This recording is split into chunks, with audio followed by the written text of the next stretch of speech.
Church History by Eusebius of Caesarea, translated by Arthur Cushman McGiffert. Book 9, Part 1, Chapters 1 through 8. Book 9. Chapter 1. The Pretended Relaxation. The imperial edict of recantation, which has been quoted above, was posted in all parts of Asia and in the adjoining provinces. After this had been done, Maximinus, the tyrant in the east, a most impious man if there ever was one, and most hostile to the religion of the God of the universe, being by no means satisfied with its contents, instead of sending the above-quoted decree to the governors under him, gave them verbal commands to relax the war against us. For since he could not in any other way oppose the decision of his superiors, keeping the law which had been already issued secret, and taking care that it might not be made known in the district under him, he gave an unwritten order to his governors that they should relax the persecution against us. They communicated the command to each other in writing. Sabinus, at least, who was honored with the highest official rank among them, communicated the will of the emperor to the provincial governors in a Latin epistle, the translation of which is as follows: With continuous and most devoted earnestness their majesties, our most divine masters, the emperors, formerly directed the minds of all men to follow the holy and correct course of life, that those also who seemed to live in a manner foreign to that of the Romans should render the worship due to the immortal gods. But the obstinacy and most unconquerable determination of some went so far that they could neither be turned back from their purpose by the just reason of the command, nor be intimidated by the impending punishment. Since, therefore, it has come to pass that by such conduct many have brought themselves into danger, their majesties, our most powerful masters, the emperors, in the exalted nobility of piety, esteeming it foreign to their majesties' purpose to bring men into so great danger for such a cause, have commanded their devoted servant, myself, to write to thy wisdom, that if any Christian be found engaging in the worship of his own people, thou shouldst abstain from molesting and endangering him, and shouldst not suppose it necessary to punish any one on this pretext. For it has been proved by the experience of so long a time that they can in no way be persuaded to abandon such obstinate conduct.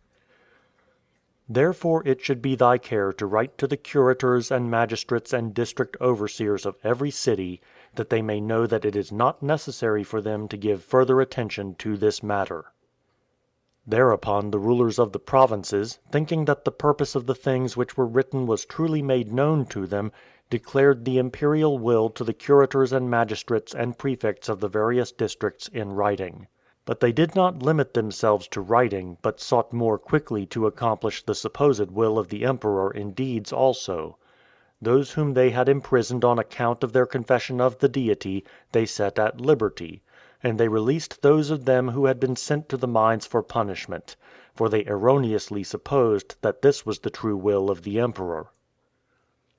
And when these things had thus been done, immediately, like a light shining forth in a dark night, one could see in every city congregations gathered and assemblies thronged, and meetings held according to their custom. And every one of the unbelieving heathen was not a little astonished at these things, wondering at so marvelous a transformation, and exclaiming that the God of the Christians was great and alone true. And some of our people, who had faithfully and bravely sustained the conflict of persecution, again became frank and bold toward all; but as many as had been diseased in the faith and had been shaken in their souls by the tempest, strove eagerly for healing, beseeching and imploring the strong to stretch out to them a saving hand, and supplicating God to be merciful unto them. Then also the noble athletes of religion who had been set free from their sufferings in the mines returned to their own homes. Happily and joyfully they passed through every city, full of unspeakable pleasure and of a boldness which cannot be expressed in words.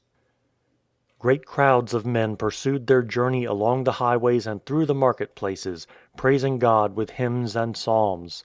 And you might have seen those who a little while before had been driven in bonds from their native countries under a most cruel sentence, returning with bright and joyful faces to their own firesides, so that even they who had formerly thirsted for our blood, when they saw the unexpected wonder, congratulated us on what had taken place. Chapter 2. The subsequent reverse. But the tyrant who, as we have said, ruled over the districts of the Orient, a thorough hater of the good and an enemy of every virtuous person, as he was, could no longer bear this. And indeed he did not permit matters to go on in this way quite 6 months. Devising all possible means of destroying the peace, he first attempted to restrain us, under a pretext, from meeting in the cemeteries. Then through the agency of some wicked men he sent an embassy to himself against us, inciting the citizens of Antioch to ask from him a very great favour, that he would by no means permit any of the Christians to dwell in their country. And others were secretly induced to do the same thing. The author of all this in Antioch was Theotechnos, a violent and wicked man, who was an impostor, and whose character was foreign to his name. He appears to have been the curator of the city. Chapter 3. The newly erected statue at Antioch. After this man had carried on all kinds of war against us and had caused our people to be diligently hunted up in their retreats, as if they were unholy thieves, and had devised every sort of slander and accusation against us, and become the cause of death to vast numbers, he finally erected a statue of Jupiter Filius with certain juggleries and magic rites. And after inventing unholy forms of initiation and ill-omened mysteries in connection with it, and abominable means of purification, he exhibited his jugglery by oracles which he pretended to utter, even to the emperor, and through a flattery which was pleasing to the ruler he aroused the demon against the Christians, and said that the god had given command to expel the Christians as his enemies beyond the confines of the city and the neighboring districts. Chapter 4. The memorials against us. The fact that this man, who took the lead in this matter, had succeeded in his purpose was an incitement to all the other officials in the cities under the same government to prepare a similar memorial. And the governors of the provinces, perceiving that this was agreeable to the emperor, suggested to their subjects that they should do the same. And as the tyrant by a rescript declared himself well pleased with their measures, persecution was kindled anew against us. Priests for the images were then appointed in the cities, and besides them high priests by Maximinus himself. The latter were taken from among those who were most distinguished in public life and had gained celebrity in all the offices which they had filled, and who were imbued, moreover, with great zeal for the service of those whom they worshipped. Indeed, the extraordinary superstition of the emperor, to speak in brief, led all his subjects, both rulers and private citizens, for the sake of gratifying him, to do everything against us, supposing that they could best show their gratitude to him for the benefits which they had received from him, by plotting murder against us and exhibiting toward us any new signs of malignity. Chapter 5. The forged Acts. Having therefore forged acts of Pilate and our Saviour full of every kind of blasphemy against Christ, they sent them with the emperor's approval to the whole of the empire subject to him, with written commands that they should be openly posted to the view of all in every place, both in country and city, and that the schoolmasters should give them to their scholars, instead of their customary lessons, to be studied and learned by heart. While these things were taking place, another military commander, whom the Romans called dukes, seized some infamous women in the marketplace at Damascus in Phoenicia, and by threatening to inflict tortures upon them compelled them to make a written declaration that they had once been Christians, and that they were acquainted with their impious deeds; that in very churches they committed licentious acts, and they uttered as many other slanders against our religion as he wished them to. Having taken down their words in writing, he communicated them to the emperor, who commanded that the documents also should be published in every place and city. Chapter 6. Those who suffered martyrdom at this time. Not long afterward, however, this military commander became his own murderer and paid the penalty for his wickedness. But we were obliged again to endure exile and severe persecutions, and the governors in every province were once more terribly stirred up against us, so that even some of those illustrious in the divine word were seized and had sentence of death pronounced upon them without mercy. 3 of them in the city of Emesa in Phoenicia, having confessed that they were Christians, were thrown as food to the wild beasts. Among them was a bishop Sylvanus, a very old man, who had filled his office full 40 years.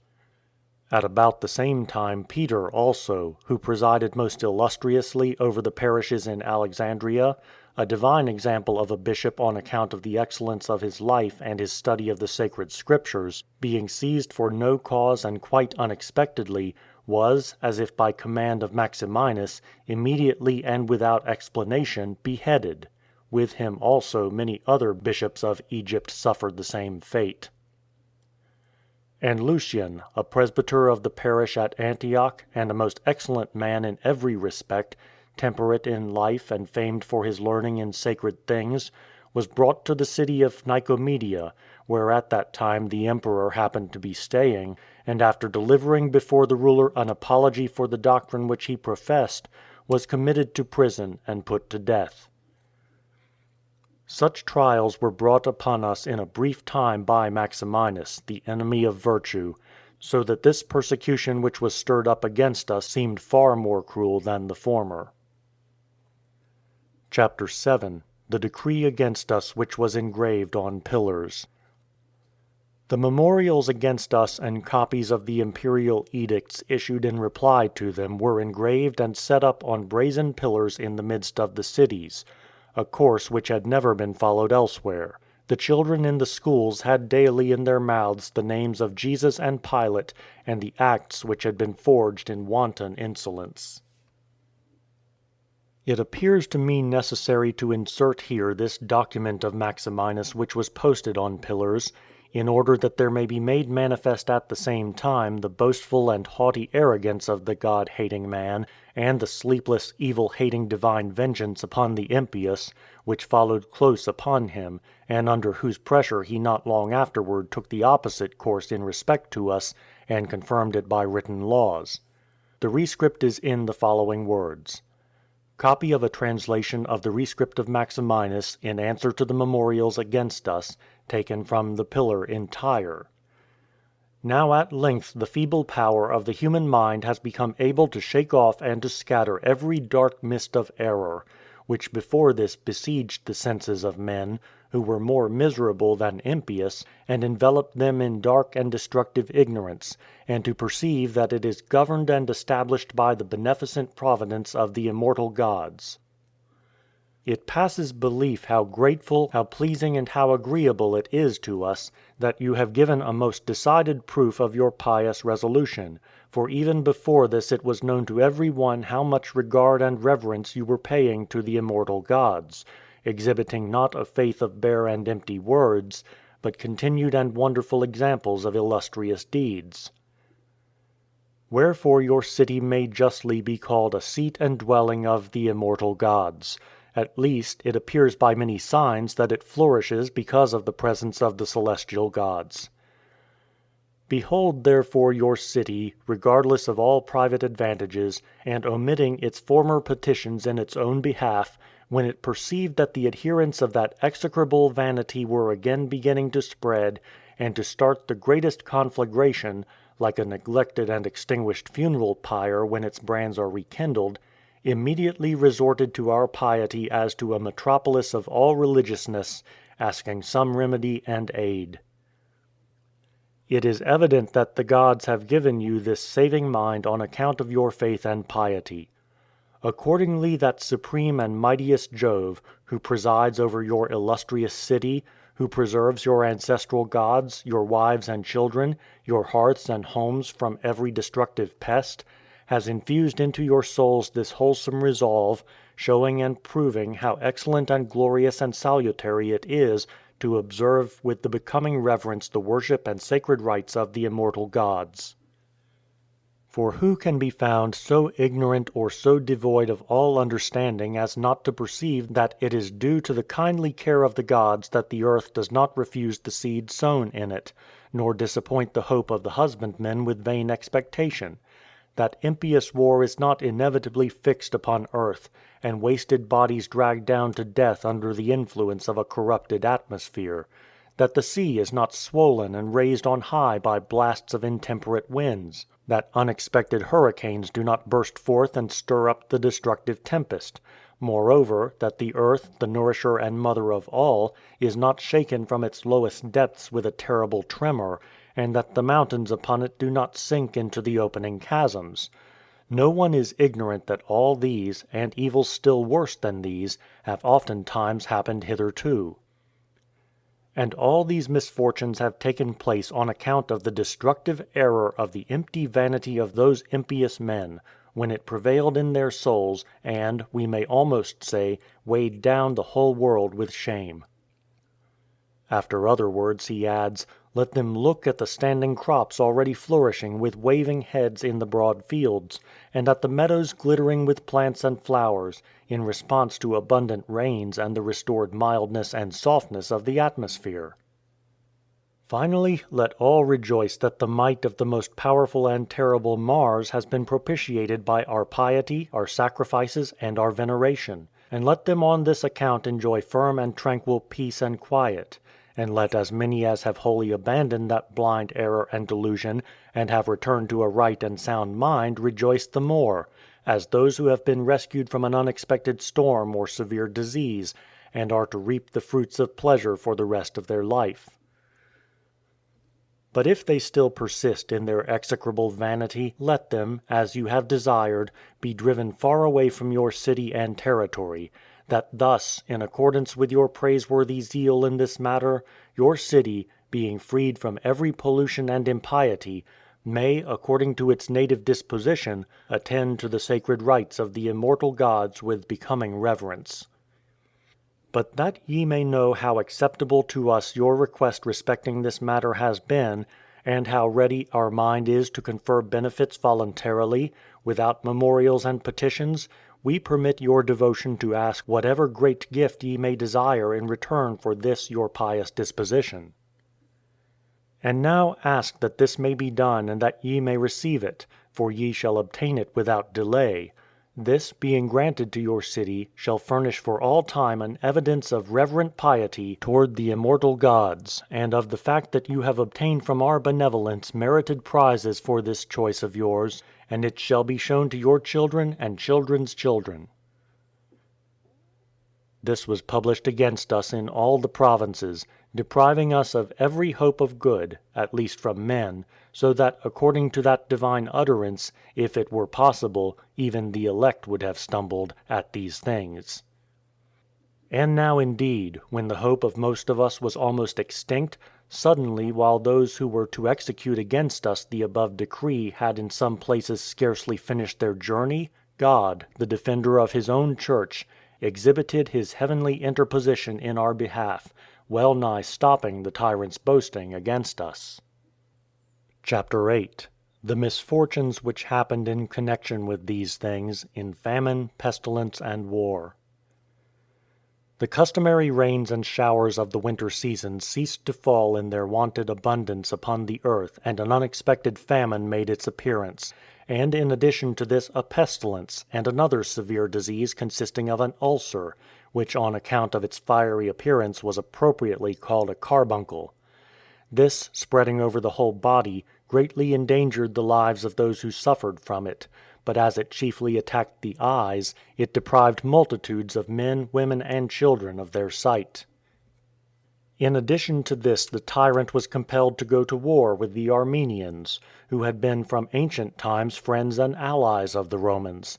As they were also Christians and zealous in their piety toward the Deity, the enemy of God had attempted to compel them to sacrifice to idols and demons, and had thus made friends foes, and allies enemies.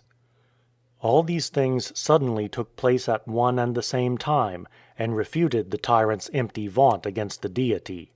For he had boasted that, because of his zeal for idols and his hostility against us, neither famine nor pestilence nor war had happened in his time. These things, therefore, coming upon him at once and together, furnished a prelude also of his own destruction. He himself with his forces was defeated in the war with the Armenians, and the rest of the inhabitants of the cities under him were terribly afflicted with famine and pestilence, so that one measure of wheat was sold for 2,500 Attic drachmas. Those who died in the cities were innumerable, and those who died in the country and villages were still more, so that the tax lists which formerly included a great rural population were almost entirely wiped out, nearly all being speedily destroyed by famine and pestilence. Some, therefore, desired to dispose of their most precious things to those who were better supplied, in return for the smallest morsel of food; and others, selling their possessions little by little, fell into the last extremity of want. Some, chewing wisps of hay and recklessly eating noxious herbs, undermined and ruined their constitutions. And some of the high-born women in the cities, driven by want to shameful extremities, went forth into the marketplaces to beg, giving evidence of their former liberal culture by the modesty of their appearance and the decency of their apparel. Some, wasted away like ghosts and at the very point of death, stumbled and tottered here and there, and too weak to stand fell down in the middle of the streets.